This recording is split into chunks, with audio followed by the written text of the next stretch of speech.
നവകേരള യാത്രക്കിടെ KSU youth Congress പ്രവർത്തകരെ മർദ്ദിച്ച കേസിൽ മുൻ മുഖ്യമന്ത്രി പിണറായി വിജയന്റെ ഗൺമാൻ ഉൾപ്പെടെ 5 ഉദ്യോഗസ്ഥർക്ക് സസ്പെൻഷൻ. ഗൺമാൻ അനിൽകുമാർ, പോലീസുകാരായ സന്ദീപ്, അരുൺ, വിപിൻ, ഷൈജു എന്നിവർക്കാണ് സസ്പെൻഷൻ. SITയുടെ റിപ്പോർട്ടിന്റെ അടിസ്ഥാനത്തിലാണ് DGP സസ്പെൻഷൻ ഉത്തരവ് ഇറക്കിയത്.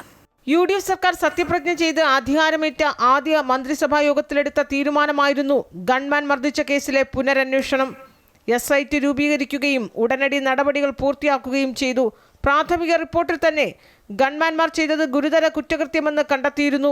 ഈ കേസിൽ ആദ്യം അന്വേഷിച്ച ഉദ്യോഗസ്ഥന്റെ റിപ്പോർട്ട് തിരുത്താൻ ADGP MR അജിത് കുമാർ ഇടപെട്ടിരുന്നതായുള്ള കണ്ടെത്തലും SITയുടെ റിപ്പോർട്ടിലുണ്ടായിരുന്നു. യൂത്ത് കോൺഗ്രസുകാരുടെ പ്രതിഷേധം അവസാനിക്കുന്ന ഘട്ടത്തിലായിരുന്നു ഗൺമാനും എസ്കോർട്ട് വാഹനത്തിലുണ്ടായിരുന്ന പോലീസുകാരും ഇറങ്ങിവന്ന് വടികൊണ്ട് പ്രതിഷേധക്കാരുടെ തലയ്ക്കടിച്ചതെന്ന് റിപ്പോർട്ടിൽ പറയുന്നു. വാർത്താ ചാനലുകളുടെ ദൃശ്യങ്ങളും CCTVയും അടക്കം പരിശോധിച്ചാണ് കണ്ടെത്തലുകൾ നടത്തിയത്.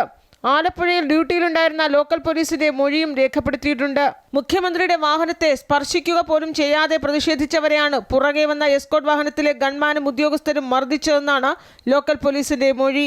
ജാമ്യമില്ലാ വകുപ്പ് പ്രകാരമാണ് ഗൺമാൻ അനിൽകുമാർ, പോലീസുകാരായ സന്ദീപ്, അരുൺ, വിപിൻ, ഷൈജു എന്നീ 5 പേർക്കെതിരെ കേസെടുത്തിരിക്കുന്നത്. വകുപ്പ് തല നടപടിക്ക് ശുപാർശ ചെയ്തുകൊണ്ടുള്ള റിപ്പോർട്ടാണ് SIT DGPക്ക് കൈമാറിയത്. ഈ റിപ്പോർട്ടിന്റെ അടിസ്ഥാനത്തിലാണ് ഇപ്പോൾ 5 പേരെയും സസ്പെൻഡ് ചെയ്തുകൊണ്ട് ഉത്തരവായിരിക്കുന്നത്. അതേസമയം കേസിന്റെ രേഖകൾ താൻ തിരുത്തിയിട്ടില്ലെന്നും ഓഫീസ് ജീവനക്കാർ ഇടപെട്ടത് തന്റെ നിർദ്ദേശപ്രകാരമല്ല എന്നുമാണ് MR അജിത് കുമാറിന്റെ വിശദീകരണം. ഉന്നത ഉദ്യോഗസ്ഥർക്കാണ് അജിത് കുമാർ അനൌദ്യോഗിക വിശദീകരണം നൽകിയിരിക്കുന്നത്. അമൃത ന്യൂസ്, തിരുവനന്തപുരം.